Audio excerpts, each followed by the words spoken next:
The Imperial transport descended through Earth's atmosphere with all the grace of a falling brick. Ambassador Talia pressed her face against the viewport, watching the blue-green world grow larger. Her father had sent her here as punishment, as mockery, as one final cruel joke before washing his hands of his disappointing daughter. You want to make yourself useful? Emperor Vastok had sneered, his multiple eyes gleaming with malicious amusement. Then go to the humans. Let them deal with your inadequacies. Talia's people, the Keltherin, prized physical perfection above all else. Sleek bodies, powerful limbs, aerodynamic features that spoke of evolutionary superiority. Talia possessed none of these qualities. Where her siblings moved like liquid mercury, she lumbered.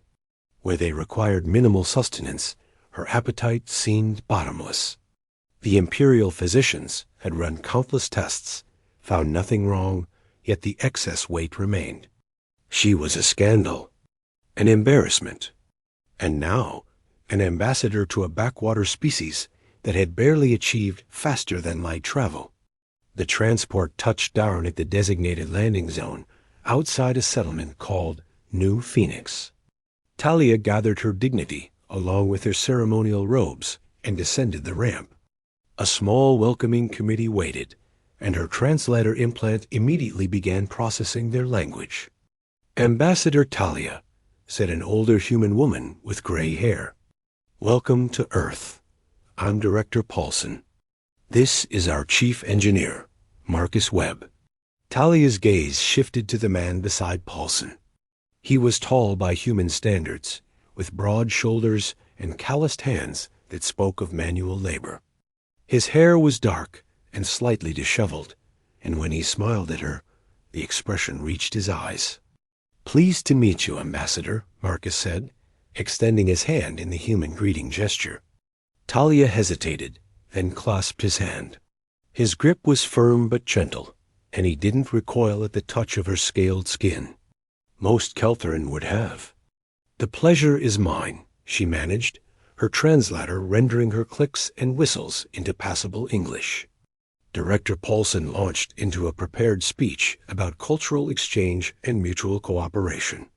Talia listened with half her attention, acutely aware that Marcus kept glancing at her with what appeared to be genuine interest rather than the disgust she'd grown accustomed to. The tour of the settlement revealed a species that built with purpose rather than aesthetics. Everything was functional, efficient, designed for beings who had clawed their way up from a gravity well through sheer stubbornness. Talia found herself fascinated despite her melancholy.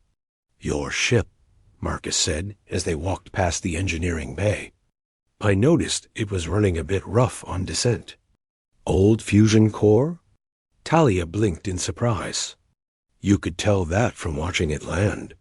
Spent 15 years working on colony transports. You learn to hear when something's not quite right. He rubbed the back of his neck. I could take a look if you'd like. No charge. Professional courtesy between engineers. You're an engineer? Chief mechanic, technically, but I've got my engineering certification. Started in the Navy, worked my way up. He grinned. Nothing fancy like your people probably have, but I'm pretty good at making things work. For the first time in months, Talia felt something other than shame. I would appreciate that very much. I'm something of an engineer myself, though my father considers it an inappropriate hobby for royalty. Royalty? Marcus's eyebrows rose. Nobody told me we were hosting a princess. The Emperor's daughter, Talia confirmed. His greatest disappointment. The words slipped out before she could stop them. Marcus's expression softened. Then he's a fool, he said simply. Over the following weeks, Talia found herself spending more time in the engineering bay than in her official quarters. Marcus proved to be an exceptional teacher and an even better listener. He showed her human approaches to mechanical problems, often inelegant, but remarkably effective. She shared Keltherin innovations, and together they began designing hybrid systems that combined both philosophies. "You're brilliant," Marcus said one evening as Talia solved a heat dissipation problem that had plagued the settlement for months. "Seriously, this is genius-level work." Talia's crest flattened in embarrassment. "It's merely adequate. It's incredible." Marcus set down his tools and looked at her directly. "Who told you otherwise?" "Everyone. The admission came easier now. I don't fit the Keltheran ideal. I'm oversized, clumsy, more interested in machines than politics. My father sends me jokes about finding a moon to colonize, so I have enough space. My siblings—" She trailed off. "Your family sounds like they have their heads up their collective backsides," Marcus said bluntly. "You're not oversized. You're strong. Look at you. You lifted that conduit assembly like it weighed nothing. That thing would take 3 of us to move. Excess muscle mass is considered as shameful as excess fat among my people." Marcus shook his head in disbelief. "That's the dumbest thing I've ever heard. Strength is an asset. And your mind?" He gestured at the successful repairs surrounding them. "You see connections I'd never spot. You think in 3 dimensions naturally. Do you know how rare that is?" Talia felt her chromatophores shift through colors she couldn't control, a Keltheran blush. "You're merely being kind. I'm being honest." Marcus moved closer, his expression serious. "Talia, I don't know what beauty means to your people, but to me, you're stunning. The way you move when you're focused on a problem, the patterns your scales make when you're thinking, the fact that you can discuss quantum mechanics and also laugh at my terrible jokes. That's perfection to me."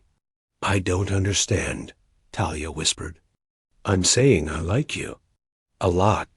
And not despite who you are, but because of it." He smiled, tentative and hopeful. "Would you maybe want to have dinner sometime? Not as ambassador and engineer, but as 2 people who enjoy each other's company?" Talia's translator struggled with the emotional nuances of her response, but Marcus seemed to understand anyway. "Yes," she said. "I would like that very much." The Emperor's response to her monthly report was predictable. He found it amusing that the humans had tolerated her presence this long, made a crude joke about how perhaps she had finally found beings with low enough standards. Talia deleted the message without finishing it. 6 months into her assignment, Marcus asked her to be his partner. Not in the human legal sense, not yet, but in the way that mattered most to both of them. Talia said yes without hesitation. When the Empire recalled her, demanding she return for her sister's coronation celebration, Talia brought Marcus with her. Director Paulson approved the trip immediately, seeing the diplomatic potential. The Imperial Court whispered and stared as Talia entered with a human at her side. Emperor Vostok's expression cycled through confusion, disbelief, and finally rage. "You dare bring this creature before me?" he demanded. "I bring my partner," Talia replied calmly. "Chief Engineer Marcus Webb, representing Earth's interests in our continued alliance." "Alliance?" The Emperor laughed. "With the humans? They're barely civilized. They're innovative, resourceful, and they judge people by their character rather than their waistline," Talia said. The court gasped at her boldness. "They've welcomed me not as a joke or a burden, but as a valued colleague and friend." Marcus stepped forward, showing no fear. "Your Majesty, Earth formally requests that Ambassador Talia's assignment be extended indefinitely. Her work has been instrumental in advancing our technological cooperation. She's the best engineer we've ever worked with." "She's a failure," Vostok spat. "She's extraordinary," Marcus countered. "And if you can't see that, then respectfully, the failure is yours, not hers." The silence in the throne room was absolute. No one spoke to the Emperor this way. Talia waited for the guards to seize Marcus, to drag him away. Instead, her eldest brother stepped forward. "Father, perhaps we should consider the diplomatic implications.